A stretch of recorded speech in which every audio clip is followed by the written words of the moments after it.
बिस्मिल्लाहिर्रहमानिर्रहीम। अस्सलाम वालेकुम students, welcome back to my YouTube channel Glow to Success. उम्मीद करती हूँ आप सब खैरियत से होंगे। अच्छा स्टूडेंट, आज हमने फर्स्ट ईयर का जो टॉपिक शुरू किया हुआ था फोर्स एंड मोशन, और इसके हम लोग जो टॉपिक थे मोमेंटम वाले टॉपिक पे थे।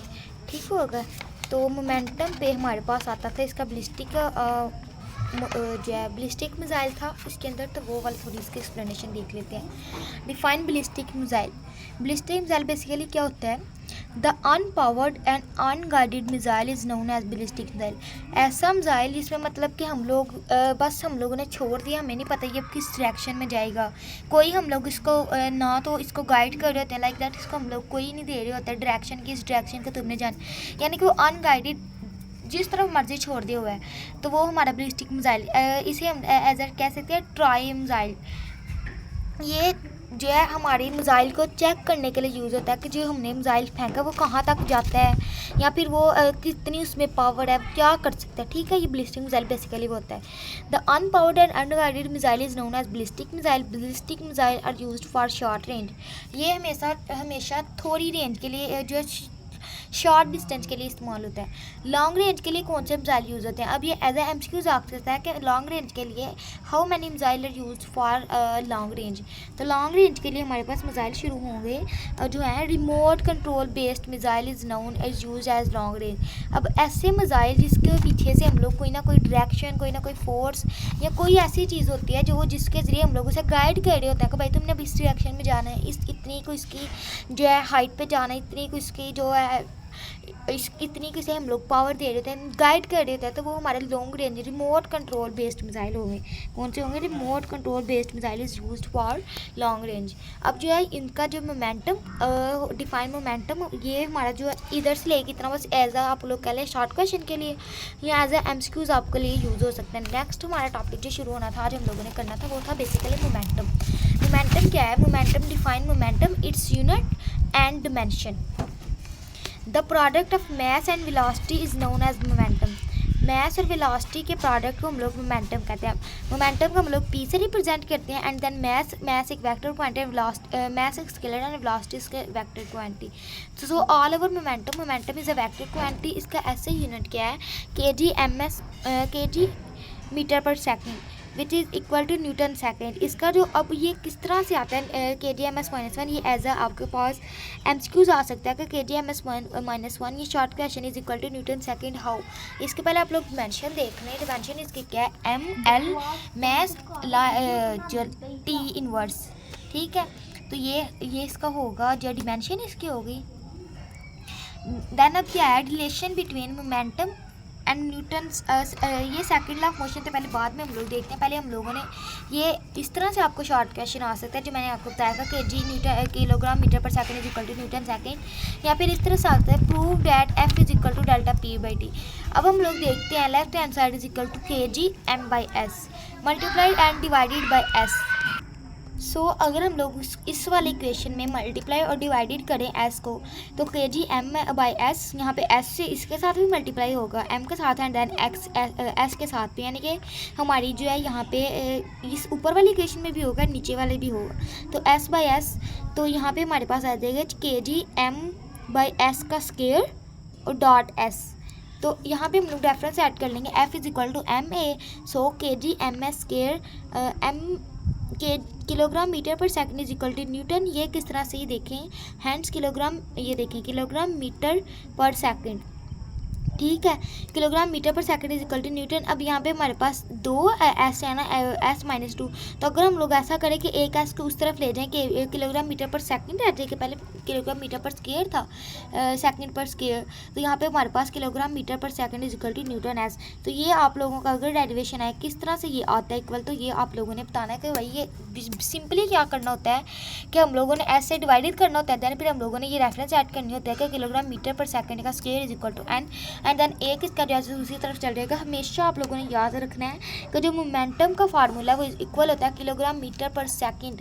यहाँ पे हम लोग स्क्वायर के इक्वल नहीं कहेंगे क्योंकि सेकंड के इक्वल कहेंगे, क्योंकि हमारे ऐसे यूनिट में भी हम लोगों ने यही कहा है कि ये स्क्वायर के इक्वल नहीं होता, एस के इक्वल। लेकिन अगर वो जो है ऐसे न्यूटन का ये भी फिर फार्मूला हो सकता है कि एन एस जो है ऐसे unit of Newton is an S, ये भी तो फिर हो सकता है ना। नेक्स्ट देखते हैं, prove prove that delta P by T relation between momentum and Newton second law of motion. इसे कह लें मोस्ट इंपॉर्टेंट जो है, शॉर्ट क्वेश्चन भी कह सकते हैं एंड देन लॉन्ग क्वेश्चन भी कह लें। मोस्ट इंपॉर्टेंट है, नहायत ही ज़्यादा मरतबाया होता है ये। इस तरह से भी आपको फर्स्ट क्वेश्चन पूछा जा सकता है, ब्लैक वाली में भी एंड ब्लू वाली में भी, F is equal to delta P by T.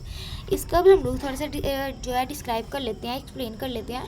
Consider a body is moving with initial velocity V I and after some time interval time T its final velocity will be V F. एक ऐसी velocity है जो initial velocity के साथ move कर रहे थे, लेकिन कुछ अर्से के बाद, कुछ टाइम गुजरने के बाद ये जो फाइनल वेलोसिटी हो जाती है। The acceleration produced by X A, जो इसकी एक्सेलरेशन होती है ए होती है, बॉडी विल बी जो हमारे पास acceleration A is equal to delta V by T, time taken and velocity delta V is equal to V F minus V I. ये आप लोगों ने रेफरेंस पे ऐड कर लेना। ये हमारे पास क्या आ जाएगा, V F minus V I by T, क्योंकि डेल्टा वी के हम लोग हमारे पास जो वैल्यू आ गई है वो वी एफ माइनस वी आई आ गई ना, हम लोग इसकी जगह वैल्यू रिप्लेस कर लेंगे by using Newton second law of motion. क्योंकि हमारे पास ये Newton second law of motion और मोमेंटम का फार्मूला था, तो हम लोगों ने रिलेशन था, तो हम लोगों ने क्या कर लिया, Newton second law of motion और मोमेंटम को अभी यहाँ पे हम लोगों ने मोमेंटम कर Newton second law of motion का रिलेशन यूज़ कर लिया। F is equal to M A by rearranging. अगर हम लोग इसको ऐसा करें, ए इज इक्वल टू, हम लोगों ने एक्सेलरेशन की वैल्यू यहाँ पे हम लोग कर दिया ना डिस्क्राइब, तो हम लोग यहाँ पे acceleration A is equal to F by M by comparing equation number 1 and equation number 2, F by M is equal to V F minus V I by T. अब यहाँ पे हम लोग अगर इनकी क्रॉस मल्टीप्लिकेशन करिए, देखें ये वाली हम लोगों ने यहाँ लिख ली एंड ये जो एफ बाई एम है यहाँ, तो एम जो है V F minus V I, जो हमारे पास M V F minus M V I हो जाएगा और एफ क्रॉस टी हो जाएगा। तो ये देखें F cross T is equal to M V F minus, अब ये एम जो है ऑल ओवर इस वाली इक्वेशन के साथ मल्टीप्लाई हो रहा है सिंपली, तो हम लोगों ने इसको एज इट इज राइट करना है। F cross T is equal to M V F minus M V I. As we know that P F is equal to, अब यहाँ पे हम लोगों ने एम वी एफ को इक्वल ले लिया पी एफ के एंड एम वी आई को इक्वल ले लिया पी आई के, यानी कि पी जो हमारे पास यहाँ पे था मोमेंटम। चूँकि हम लोग जो है मोमेंटम का रिलेशन कर रहे थे ना डिस्क्राइब, तो हम लोग इसको मोमेंटम को P, final momentum and initial momentum, F cross T is equal to P F minus P I delta P. अब जिस तरह हम लोगों ने यहाँ कह लिया था कि डेल्टा वी जो है हमारे पास वी एफ माइनस वी आई, अब यहाँ पे हम लोग ये भी तो कह सकते हैं ना कि delta P is equal to P F minus P I, तो F cross T is equal to delta P. अब ये हमारे पास डेल्टा पी की इक्वल आ जाएगा, F is equal to delta P by T. तो ये जो हमारा रिलेशन था F is equal to delta P by T, ये याद हो जाएगा हमारा डिराइव। ये बहुत ही ज़्यादा आसान रिलेशन है, बहुत ही ज़्यादा मोस्ट इंपॉर्टेंट। बस आप लोगों ने क्या रखना है, हमेशा ये जो कह लें कि इसको जो है सेकंड चैप्टर को जो है कह लें कि मुश्किल और टफ जो है चैप्टर समझा जाता है, बाकी सारे जो चैप्टर होता है इजी समझे जाते हैं। लेकिन अगर थोड़े से कंसेप्ट क्लियर हो, थोड़ी सी बस बातें क्लियर है, अगर इसमें देखें Newton second law of motion हमारे पास, तो हमें पता है Newton second law of motion, तो हम लोग उसकी वैल्यूज रिप्लेस कर लेंगे। ये जो हमारे पास एक्सप्लेनेशन है, तो मुझे लगता है सब में ही सेम है। तो ये हमारे पास इसका ये जो हैंस हम लोग कह लें the rate of change of momentum is equal to the applied force. ठीक होगा, या ये हो सकता है कि इस तरीके से भी भाई लॉन्ग आ सकता है कि rate of change of momentum is equal to applied force how. तो हम लोग फिर भी आप लोगों ने ये वाला जो एक्सप्लेन कर देना, ड्राइव कर देना। एक शॉर्ट क्वेश्चन इसके साथ छोटा सा कर ले, बहुत ही ज़्यादा इजी शॉर्ट क्वेश्चन है। डिफाइन इम्पल्स, ये भी मोस्ट इंपॉर्टेंट शॉर्ट क्वेश्चन आप कह लें। And how it is related to linear momentum. Definition: when a large force acts on a body for the short interval of time, then the product of force and time is known as impulse. अभी इस definition basically क्या है कि कोई large force है, short थोड़े अरसे के लिए, कोई इतनी बड़ी फोर्स है कि वो थोड़े अरसे के लिए किसी बॉडी को, किसी भी जो है शय को टच करती है एंड देन फिर वापस चल जाती है, तो वो हमारे पास इम्पल्स कहलाती है। तो इम्पल्स ये क्या है, इसकी एग्जांपल आप ले लें कि एक बैट है, तो बॉल है, तो इतनी तेज़ी से हम लोग बॉल को ना फेंकते हैं जो है बैटर की तरफ, तो इतनी तेज़ी से जो बॉल है मूव हो के, तो वो जो बैट जिसके पास होता है उसके पास जा रही है, तो क्रिकेटर के पास, तो वो कितनी तेज़ी से बॉल जाके थोड़े से अरसे के लिए, बस लेकिन सेकंड के अरसे के लिए बैट पे टच होती है और फिर से दोबारा वापस आ जाती है। तो कितना थोड़ा अरसा लगता है कि वो इतनी तेज़ी से हम लोग बॉल करते हैं एंड देन वो थोड़े से बिल्कुल शॉर्ट इंटरवल ऑफ टाइम में जाके तो टच करती है बैट को, या फिर हम लोग कह लें कि ये हमारे पास इम्पल्स कहलाएगा। या कह लें कि हम लोगों ने एक बॉल पकड़ी हुई है, तो उसको अगर हम लोग दीवार पे फेंक रहे हैं, बार बार दीवार पे हम लोग उसे टच करवा रहे हैं, फिर वापस उसी जगह पे आ रहे हैं, फिर टच करवा रहे हैं, तो हम लोग उसे कैच आउट कर रहे हैं, तो ये भी एक इम्पल्स की जो है एग्जाम्पल है। एंड देन हमारा second, and how it is related to linear momentum. तो ये क्या होगा, impulse I is equal to F cross T, momentum का F cross T is equal to delta P. इसका एक और शॉर्ट क्वेश्चन आ जाएगा, इसी में ही ये है, तो ये इसी का पार्ट है कि does moving object have impulse? No, it does not have impulse. Reason, जो मूव ऑब्जेक्ट कर रहे होते हैं क्या वो इम्पल्स उनमें होता है? इसका जवाब होगा नो। इसकी रीज़न हम लोगों ने ऐड कर दिया, when a body is move with uniform velocity then the acceleration A is equal to 0, hence there will be no force. अगर कोई बॉडी मूव कर रही है एक ही, मतलब कि वो एक ही जो कह लें स्पीड पे, एक ही वेलोसिटी पे, यूनिफॉर्म वेलोसिटी, यानी कि चेंज नहीं, एक ही वेलोसिटी पे वो बार बार जो मूव कर रहे थे, दैन फिर एक हम लोगों ने रिलेशन पढ़ा ना, if V is equal to V is जो है रोटेशन में हो एंड जो ए इज़ इक्वल टू 0 में, लाइक दैट। अब हम लोग कहते हैं कि एक जो कार है यूनिफॉर्मली जो है मूव कर रही है, तो उसकी जो एक्सेलरेशन होगी वो एक्सेलरेशन जो होगी उसकी 0 रहेगी, और जो उसकी जो स्पीड होगी, जिसके अंदर वेलोसिटी होगी वो सेम रहेगी। तो दैन फिर वो हमारे पास जो है कोई भी इस पर फोर्स एक्ट नहीं हो रही, क्योंकि वो जिस डायरेक्शन में हम लोगों ने शुरू से स्टार्ट की थी उसी डायरेक्शन बस कार मूव किए जा रही है, मूव किए जा रही है। दैन फिर हमारा जो एक्सेलरेशन है, जो हम लोग लाइक दैट एक्सेलरेशन, यहाँ पे आप लोग ब्रेक्स ले लेंगे, उसका स्टॉप ले लेंगे, उसकी स्पीड ले लेंगे, कभी वो स्पीड बढ़ या कभी कम हो रहा है, यानी कि नॉन यूनिफॉर्मली वेलोसिटी हो गई ना।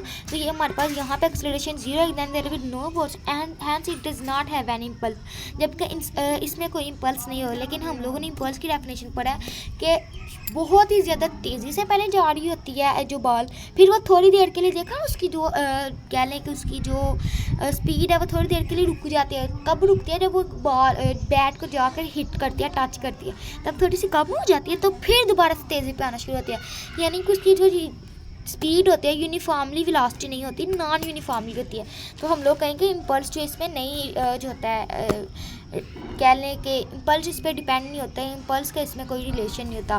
तो यहाँ पे कह लेंगे impulse is equal to F cross T, I is equal to F cross T, I is equal to यहाँ पे एफ हमारा 0 है, क्योंकि फोर्स जो है इसकी जो स्पीड है वो जो है सेम नहीं ना रहती, तो वो इस तरह से 0 cross T, I is equal to 0 था। हम लोगों ने यहाँ ये भी, एक तो हमारे पास ये हो गया डज मूविंग ऑब्जेक्ट है इम्पल्स, तो एक हम लोगों ने ये वाला कर लिया कि हमारे पास जो इम्पल्स की, इसके 2-3 एग्जांपल मैंने आपको बताया कि एक तो जो बॉल है हम लोग बार बार दीवार पे कर रहे हैं हिट, उसको फिर दोबारा कैच आउट कर रहे हैं। और यहाँ पर कह लें कि एक तो हम लोग जो है बॉल को हिट बड़ी तेज़ी से बॉल करवा रहे हैं, फिर वो शॉर्ट इंटरवल के लिए जो है बैट पे हिट करती है।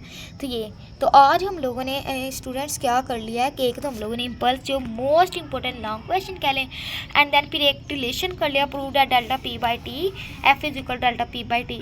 और मेरे ख्याल से हम लोगों ने देखें ना, अब तो फर्स्ट ईयर का न्यू सिलेबस है, तो कितनी ज़्यादा मुश्किल बात है कि हमें बच्चों को, स्टूडेंट्स को पता भी नहीं किस तरीके से पेपर एग्जामिनर डालेगा या किस तरीके से चेकिंग होगी। हर दफ़ा देखा ना, मतलब चेकर जो होते हैं चेंज होते हैं, तो फिर पता नहीं क्या किस तरीके से। तो बस हम लोग कह लें कि दुआ की तवक्का रखी जा सकती है और तो कुछ चीज़ की नहीं रखी सकती। तो आपको मैं कोशिश करती हूँ कि मैं बुक वाले से ज़्यादा ईजी वर्डिंग में आपको अच्छे से करके दिखाऊँ। तो जी उम्मीद करती हूँ आपका ये जो है समझ आ गई होगी। और बलिस्टिक मिसाइल भी हम लोगों ने एक शॉर्ट क्वेश्चन किया जो कि बुक में नहीं है, लेकिन मैंने आपको करवाया क्योंकि ये भी मोस्ट इम्पोर्टेंट। अक्सर ऐसा होता है कि अनसीन क्वेश्चन आ जाते हैं, तो टीचर्स को अगर हम लोग आके बताएं तो वो तो कहती है भाई हम लोग क्या करें, सिलेबस में भी नहीं था, लेकिन करने पड़ते हैं लॉन्ग रेंज के लिए, शॉर्ट रेंज के लिए भी, तो फिर हम लोग को करवाना पड़ता है। तो किस तरीके से हम लोगों ने अपना पेपर अटैम्प्ट करना होता है, ये हम पे स्टूडेंट्स पे ही बस डिपेंड करता है। सो जी उम्मीद करती हूँ आपको सही समझ आ गई होगी। मेरे चैनल को लाइक कीजिएगा, सब्सक्राइब कीजिए, शेयर कीजिएगा, ताकि आने वाले मज़ीद वीडियो आपके साथ शेयर हो सके और आप जो पेपर में आने वाले अनसीन क्वेश्चन को अच्छे तरीके से अटैम्प्ट कर सकें। तो अल्लाह ताला आपको अपने ज़ुबान में रखे, अच्छे से पढ़ाई में दिल लगा कर पढ़ा करें, ताकि अच्छे से अच्छे नंबरों से आप कामयाब हो सके। ओके जी, अल्लाह हाफिज़।